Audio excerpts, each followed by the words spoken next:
गुरुदेव, जैसा कि आपके द्वारा वर्णित और अनुभव में आता है कि समाधि पश्चात इच्छा विचार आशाएं शून्य हो जाती हैं। तत्पश्चात आपके द्वारा मार्गदर्शित किया गया है कि संयम की प्रक्रिया को अपनाया जाए। तो मैं आपसे यही समझना चाहता हूँ कि संयम वस्तु के रूप में क्या है और कैसे संयम को किया जाए। प्रणाम परम पूज्य गुरुदेव। गुरुदेव, जैसा कि आपके द्वारा वर्णित और अनुभव में आता है कि समाधि पश्चात इच्छा विचार आशाएं शून्य हो जाती हैं। तत्पश्चात आपके द्वारा मार्गदर्शित किया गया है कि संयम की प्रक्रिया को अपनाया जाए। तो मैं आपसे यही समझना चाहता हूँ कि संयम वस्तु के रूप में क्या है और कैसे संयम को किया जाए। धन्यवाद। किसी एक धारणा के साथ संयम, फिर समाधि हो ही चुकी होती है, लेकिन ये संयम जो है वो समाधि प्राप्त व्यक्ति के द्वारा ही संभव है।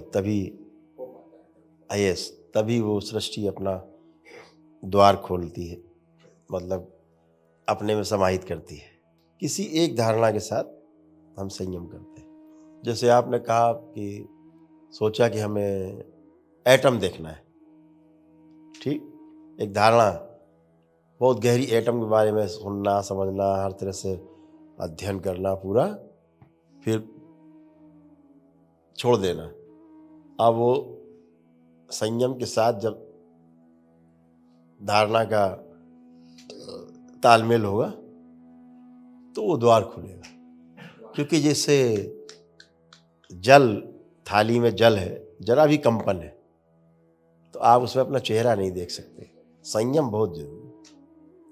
संयम का मतलब है कि एक भी तरंग नहीं उठ रही है। Rahul had a very interesting question. He said after samadhi there is a stage called Sanyam. Zajímavá otázka zněla, že po samádi přichází další fáze, která se nazývá Sayam. Just here, Sanyam is a total control of the one that drives Drishya and Drashta. Drashta is controlling the Drishya and does not allow anything to happen. And that is possible only after having attained Samadhi, or else every time at some stage or the other, there will be always imbalance at some point of the stage in Sanyam. Sanyam je fáze, která může přijít až po samádi a znamená plnou kontrolu, kde nemůže dojít k žádné nerovnováze. हाँ, उसका मतलब यही हुआ कि जो इच्छा विचार आशाएं जो शांत हो गई हैं, हाँ, फिर वो शांति ही बनी रहेंगी। संयम की साधना में शांति बनी रहती है। और उसके अलावा समाधि प्राप्त व्यक्ति के लिए संयम के अलावा कोई रास्ता भी नहीं है। हाँ, उसके अलावा कोई रास्ता नहीं, वही रास्ता है।